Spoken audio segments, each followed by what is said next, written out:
I am absolutely delighted now to bring some of our most remarkable storytellers to the stage, all of them students. They've worked with the remarkable Dena Seidel at Rutgers University, and they're going to show you the fruits of their experience collaborating with scientists to communicate to the public the process of research in a sort of documentary style, in a style where the scientists' voices are premier and prominent, where the storytelling is led by scientists. Rutgers Immersive Learning Through Science Research Labs, I get that right, is led by Dena, and she's a science filmmaker among many other things.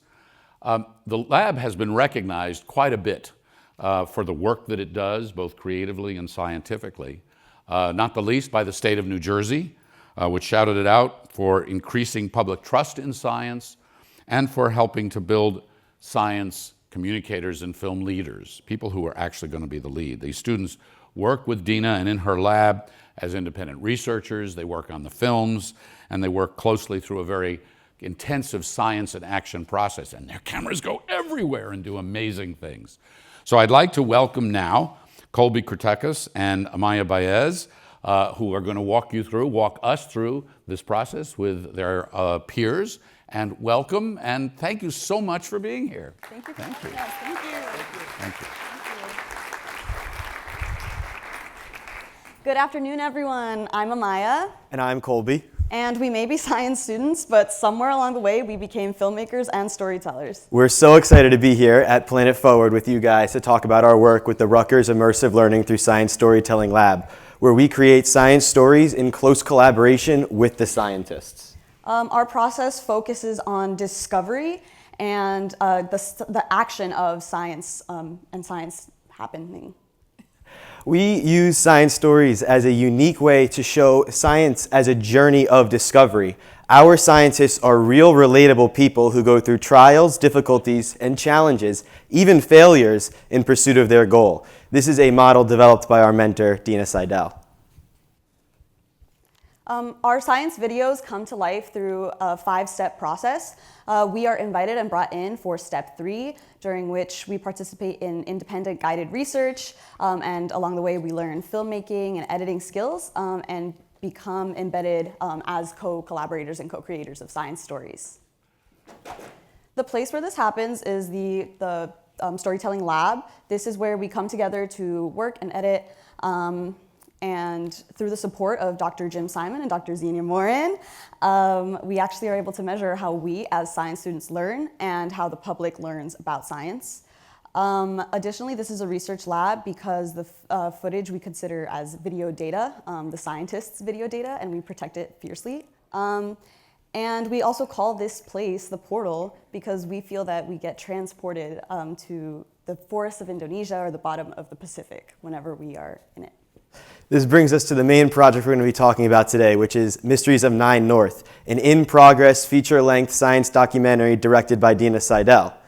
This has been the nexus point of our lab for quite a while now. A lot of students have come in working on this project and learned the skills to spin off in their own directions, which you'll hear about later on. This is a story that follows an interdisciplinary team of scientists as they voyage out into the middle of the Pacific Ocean on a research vessel.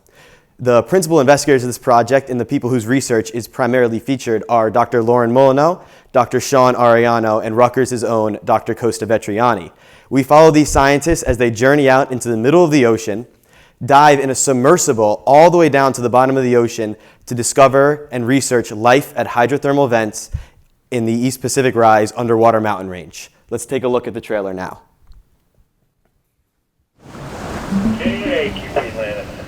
Alvin Channel 73, how do you read? Alvin, Atlantis, got you loud and clear. Hatches field, service ready to commence launch on your word. I mean, do you realize what we're doing? No, you don't. I'll tell you what we're doing. We're going out to sea for one of the most incredible adventures of our life. Like, I've dreamed about Alvin. I wouldn't be missing Christmas if I didn't love this. I'm so excited. It's been like the catalyst for me becoming like a real life scientist. Kickstarted my deep sea science career. You have permission to dive. You and I will get into a submarine. We're gonna let it sink with us inside, 2.5 kilometers all the way to the bottom. on volcanoes, active volcanoes. High temperature, no oxygen, volcanic chemicals that come out of the oceanic crust. In the heart of a volcano, in a place where there's super hot temperature, crazy toxic chemicals, life thrives.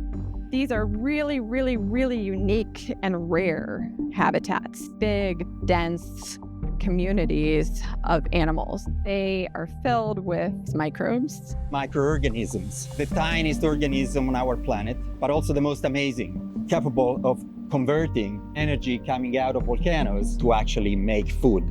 I'm passionate about microbiology, and to study microbiology in such an extreme condition, we discover new bacteria in each expedition. This sphere here, 2-inch thick titanium. These are our tube manipulators. So if something were to get stuck in them, we could just throw the whole arm away and we'd still be able to come back home.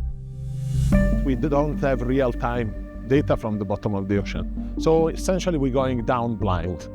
We need to dive and check if there is an eruption or has been an eruption in order to know what's going on. It's a difficult place to operate. The water that comes out of those vents is super hot. It can be, 300 degrees centigrade of water coming out of the vents, and then only 2 degrees just a few feet away. But the pilot has to deploy these instruments in very precise spots. There's an amazing parallel between the science research process and the storytelling arc. Setting up the research question and then working through that research, facing all of the obstacles to get to what their findings are. Since this entire experience was not a class, it was more so independent research through storytelling, I really had the ability to learn how I wanted, which was something that was really exciting. It was like me and the scientists are having the same reaction, giddy and curious. The mysteries are the how questions. How did the organisms in the community evolve here on top of volcanoes? Frequently, the volcano erupts and just eradicates the whole community. To see women as a leader, it helps inspire people to see that we women can also reach what our dreams are. My failure is, to me, a failure for every other Latina. That's a lot of pressure. And so when I got to start my own lab, I wanted it to be more supportive, more collegial, more collaborative. I think a different kind of science happens that way. I am the chief scientist on this cruise. Marine scientists come from all different backgrounds. You don't have to even know how to swim. First thing is like, okay, I don't know how to swim. Seeing people go in and come outside of that alive every day, more and more people, so I'm getting more confident. I came in not knowing anything about marine biology to someone who explains experiments like this to like my family. So we build a family, we build a team, we get the right people aboard, and we make sure that it's working well. In green, port aft. I'm training to be a pilot right now, so I will be the second woman pilot in Alvin's history. The objective of the scene that I created is to demonstrate the very technical process by which Alvin gets from the main vessel, Atlantis, into the water. It's a team coming together to fulfill a greater goal, which is something that most people will inherently connect with. These volcanoes resemble what the Earth might have looked like billions of years ago. It's a window into the past and can help us understand how early life evolved on this planet.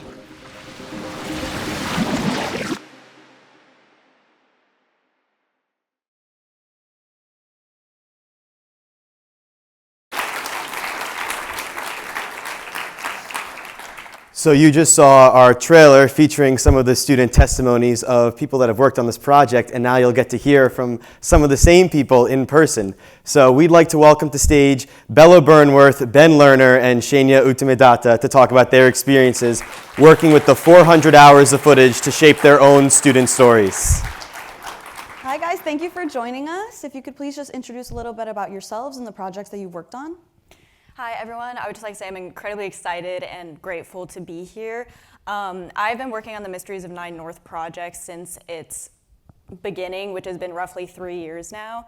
I did start off editing film, and I've recently transitioned to kind of teaching myself how to animate for the purposes of helping communicate science, which explains the little critters that you see on the bottom of the screen right there. Hi everyone, I'm Ben. I'm studying philosophy. I've been working on Mysteries of Nine North, editing 2 scenes totaling around 20 minutes of film. Since then, I've started working on a new documentary about ocean glider robots that are being used to improve hurricane prediction. Hi everyone, my name is Shania. I'm a second-year master's student at Rutgers. I've worked on this project a little bit, then I went on to focus on another project about estuary ecosystem that ended up being my thesis, master's thesis project. It's so wonderful to be up here with all of you guys. If we could have the compilation video going in the background for the rest of it.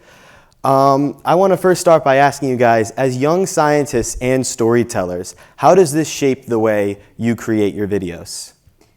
Yeah, so when I think of this, I think of how it has affected me truly in my everyday life. I have previously had kind of difficulties with studying and sometimes grasping information, which is not unique to many people, and I have been finding that in my classes, when I'm getting information and content, I've been subconsciously creating stories about that content, and that's actually really helped me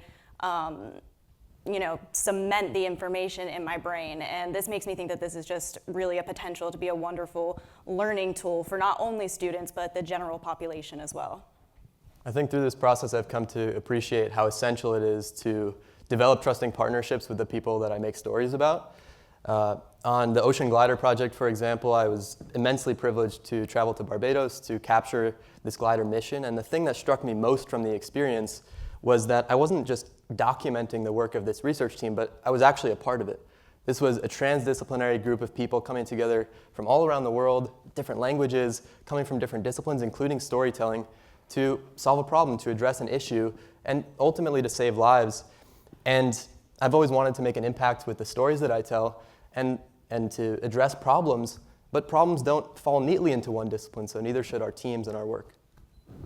So now that I see the process of making the story as a bridge to close the gap between the scientific community, the scientists, and other community members, I found myself listening more to people so that I would be able to create a story that is more understandable to a lot of people and a story that everybody could relate to. Awesome. Thank you guys so much. If you could please share more about your experience in the lab and how you think the broader impact of this model, which is based in trusting partnerships, works for you. Yeah, so kind of on the broad scale, it's no secret that there is a distrust in science, especially in the climate that we're in right now. And I think that the majority of us really are just looking for ways to increase that trust, but also increase transparency, because I think that that is a main reason why we do have such a disconnect between scientific information, is because something that we talk about all the time in the lab is that we're really just seeing results from these papers or just data. And I don't know about many of y'all, but that's really hard for me to understand a lot of times too. And I have to look at it in classes as well. So the average person just who's not looking at scientific information on a daily basis, this isn't really something that they might be interested in. So even things that we've seen here today, all of these different forms of media are just multiple different ways to deliver information. I think that's the key, is allowing people to understand information the way that they understand it the best, so that they know why science is happening the way that it's happening, why results are being put out the way that they're being put out. Colby talked before, and you saw in the presentation, the parallel between the story arc and the scientific method. And I think that there's an amazing connection between science and storytelling. Colby talked about journeys of discovery that the scientists go on in the documentaries, the stories that we tell. But I think the journeys of discovery are also for the viewers of these stories. I think with stories are kind of like data in a way, like evidence about the world that we're presenting as storytellers. And the audience chooses how to interpret it. The conclusion isn't built in.